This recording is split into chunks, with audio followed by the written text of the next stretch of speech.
Chers téléspectateurs, bonsoir, vous êtes déjà en ligne. Je suis Patrice Talon. Le président de la République. Tout à fait. Enchanté, président de la Est-ce que vous me République. permettez d'intervenir dans votre émission? Nous sommes très heureux. Et nous permettons cela, monsieur le président. Bon.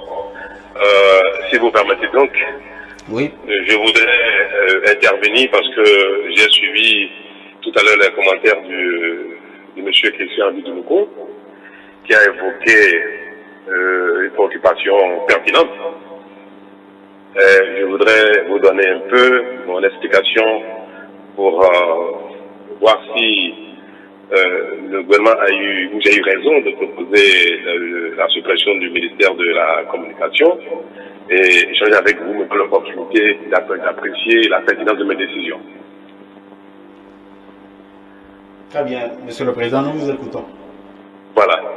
Vous avez donc estimé que c'est une erreur la suppression du ministère de la Communication et cela donne l'impression pour vous que les médias, la communication ne sont pas d'importance pour le gouvernement et pourtant c'est un secteur hautement utile pour la nation, pour la communication globalement et pour le pays.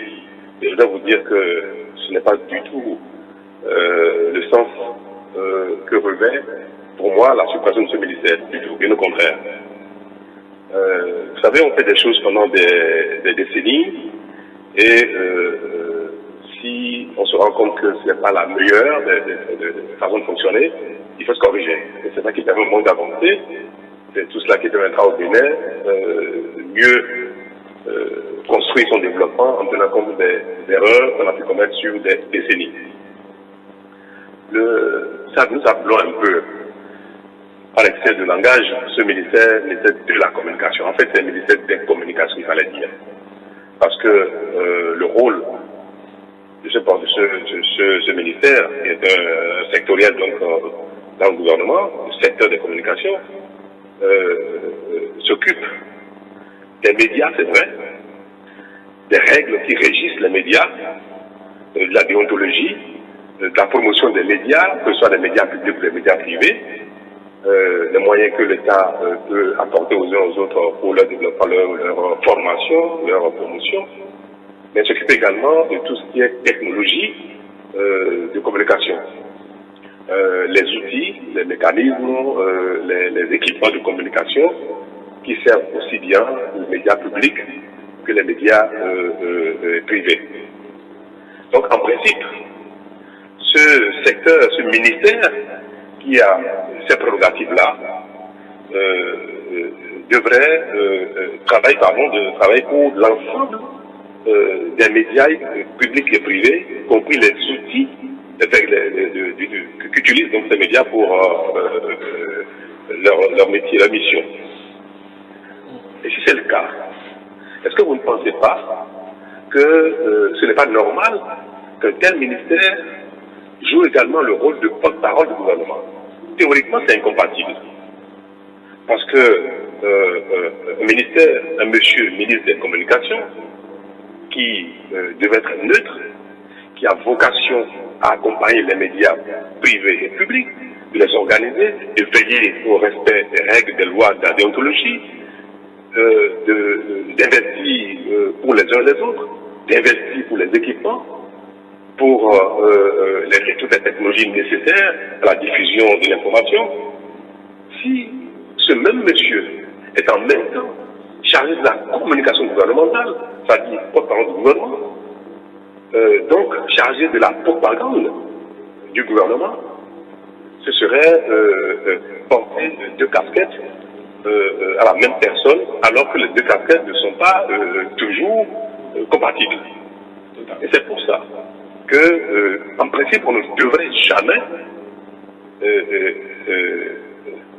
donner à un ministre chargé des communications le rôle de porte-parole du gouvernement, le rôle de celui qui assure la propagande du gouvernement. Il était temps de corriger cela, mais toute chose se fait dans le timing convenable qu'on sort.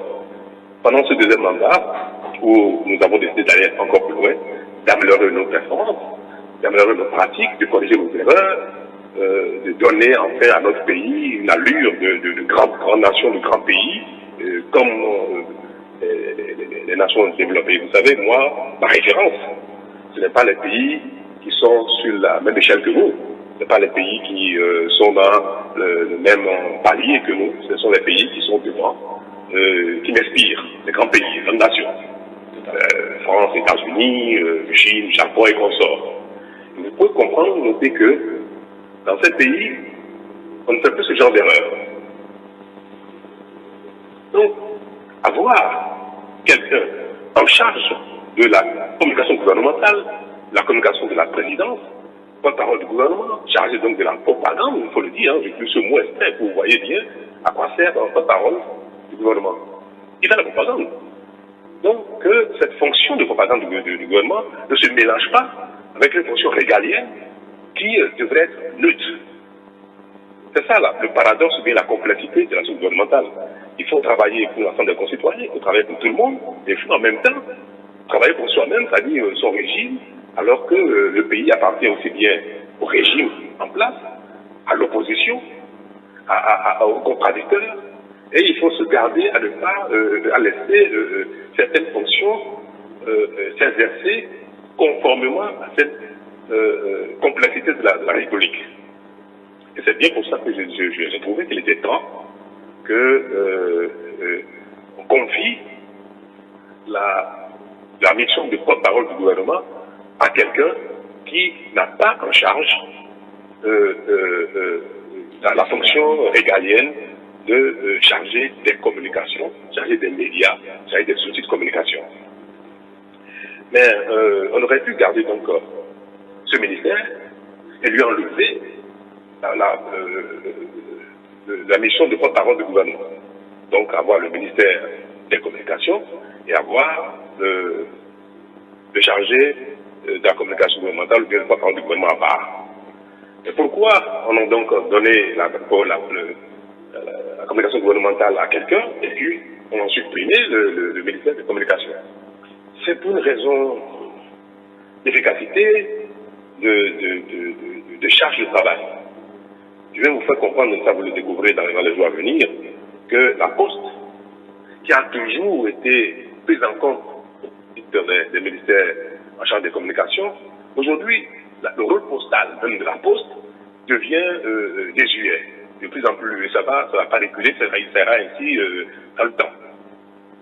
Toutes les postes aujourd'hui se développent, mais développent l'activité bancaire. Donc nous avons décidé que la Poste du Bénin va, dans les jours, mois à venir, c'est déjà en cours d'ailleurs, nous faisons des travaux sans là, la Poste du Bénin va davantage se consacrer à son activité bancaire. De sorte que nous ayons dans toutes nos communes des bureaux de poste qui comportent essentiellement, surtout, l'activité bancaire. Et cela manque.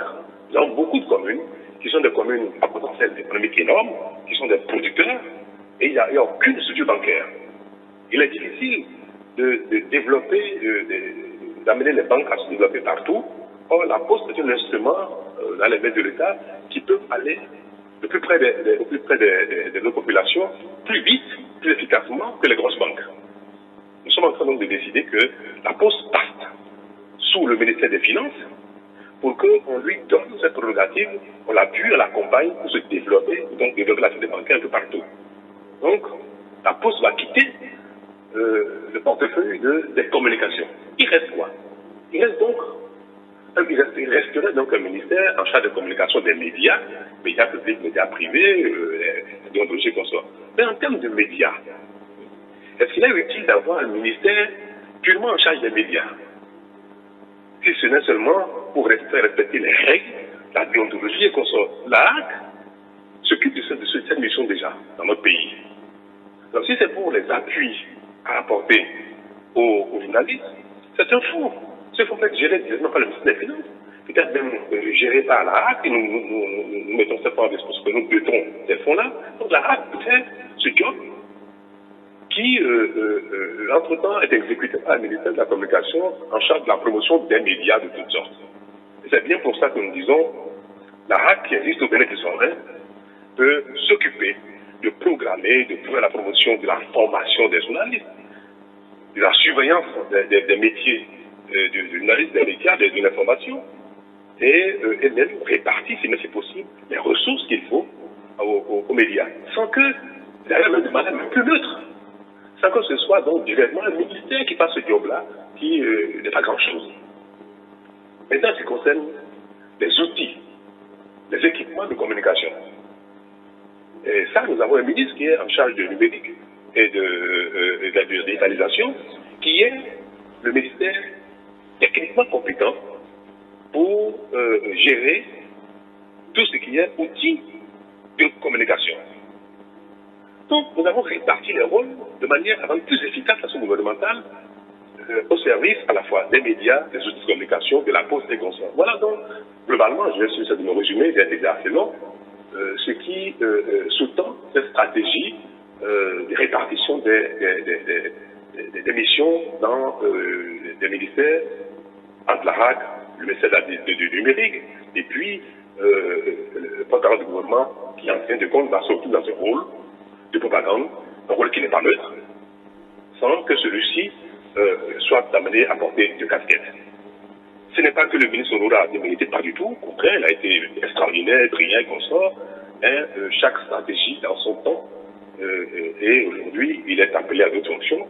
Vous constaterez bientôt que ses talents et son adhésion à l'action gouvernementale s'exprimera dans d'autres charges.